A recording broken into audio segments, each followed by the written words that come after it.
Hey guys, Colton Shrimp from Midwest Machinery here, Director of Precision Farming. Today, I'm going to be walking you through setting up Client Farm Field inside of Operations Center.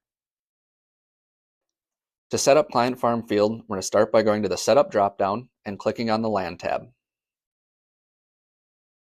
If we don't see the field that you're currently looking for on the left-hand side, navigate up to the green Add button on the top of your screen. Right here, we have the option to add a field and start by selecting your client. If we don't see the client that we want, click the Add New Client and type it in the client box, however you'd like it displayed on your display.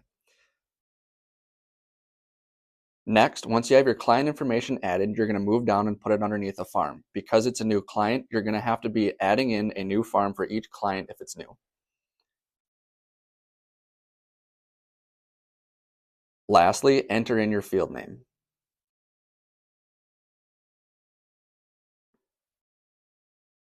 If you're on base station RTK, you would have the ability to add your base station and click Save.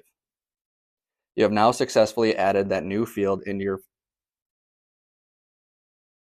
If you have a previous client that you want to keep using, select the client, and you have the ability to select a farm, or you can add a new farm. In this example, we're adding a new farm on top of the 2026 spring as a client.